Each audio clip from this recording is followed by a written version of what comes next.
Caspond's workload had increased dramatically after the recapture of Kalincha. Organizing the people who had been rescued, the resulting amount of information which needed to be processed, and both the verification and assignment work was very time-consuming. During this busy period, only one paladin was stationed by Caspond's side for his safety.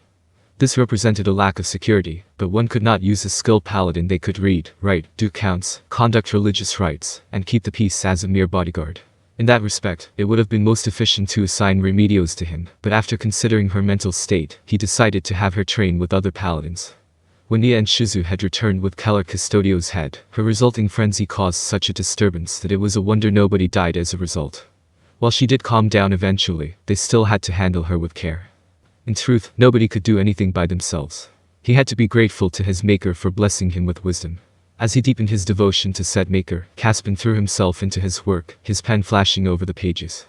While it was practice for the future, this work was still very annoying. His paladin aide either could not read the mood or he was indeed very bothered, but he spoke to Caspond, who was trying to bury his grumbling in the depths of his heart.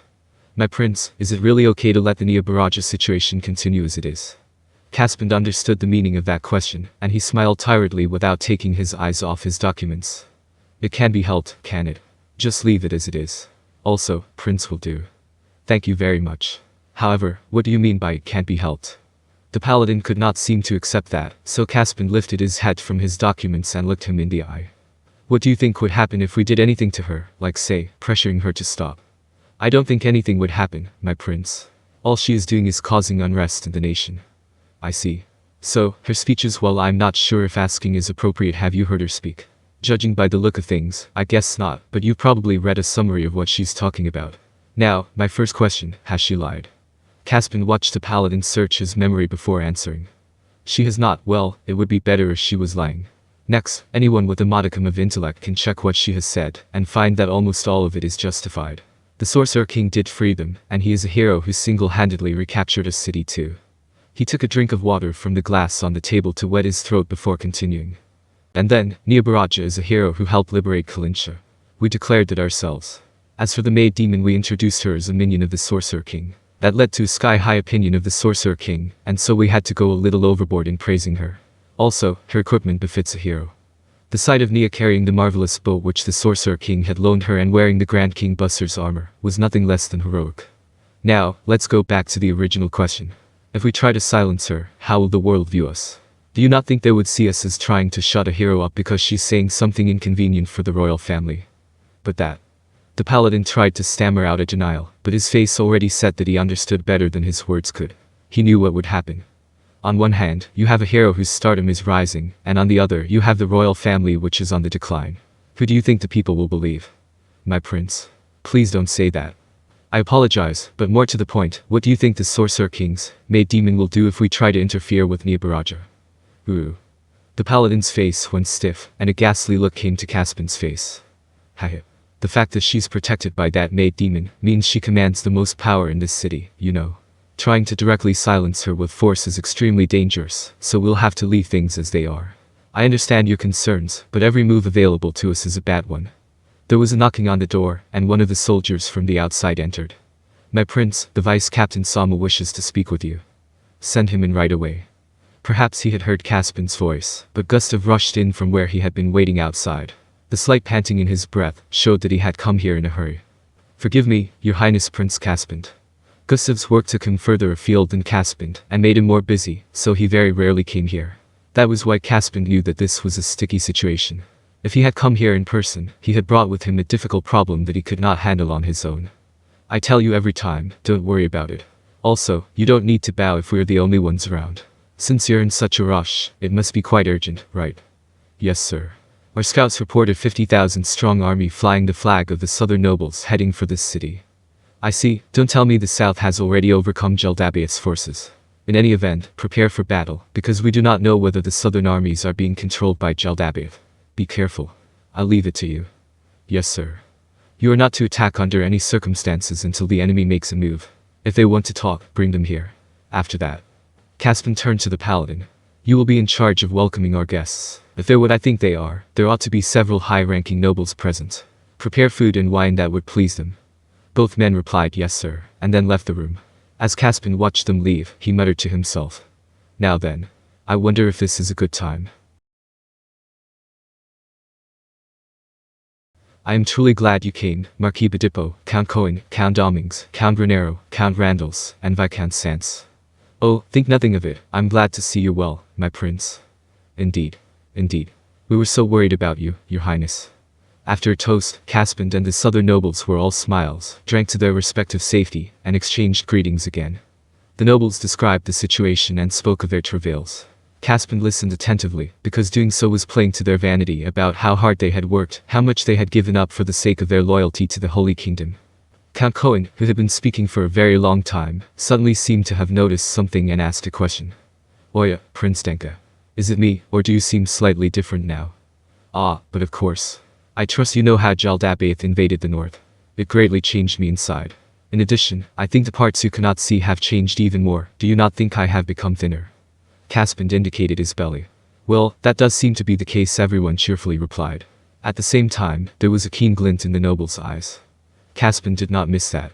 He instantly realized that they were evaluating the worth of Caspond in the past to the present Caspond. While they had carefully concealed that fact, he understood that the appraisal was still in progress. Now he hoped that they would think that nothing had changed, in the hopes that they would not interfere with the royal family after the war. Still, Caspond, am deeply grateful that you have led your houses here to save the Holy Kingdom.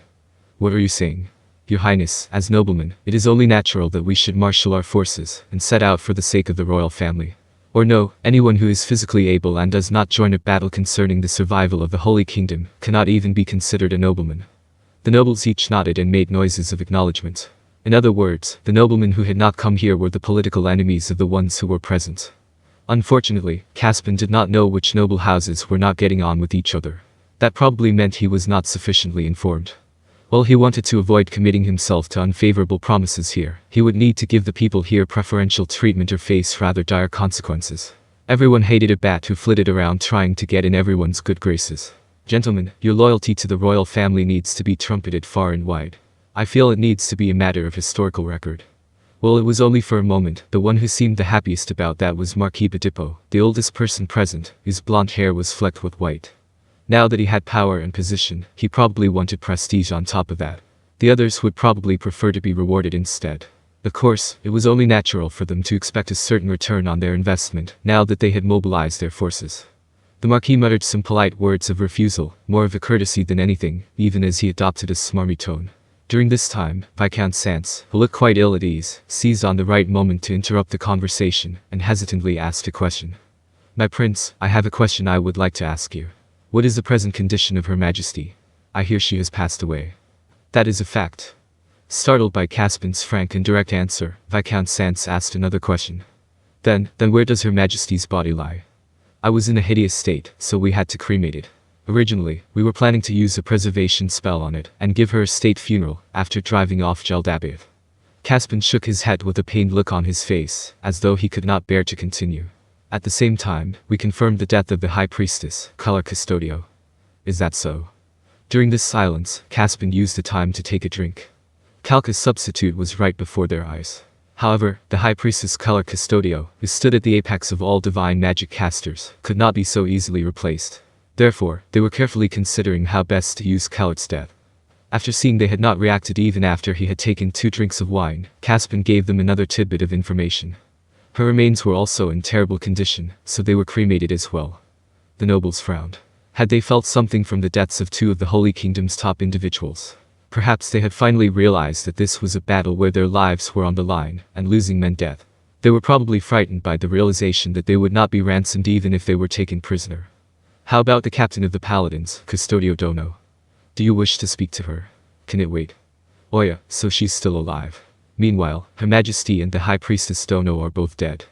Count Randalls had a magnificent beard. When he delivered those words in a contemptuous tone of voice, the others smiled mockingly, as if to follow suit. Caspond opened the door and ordered the paladin outside to summon Remedios.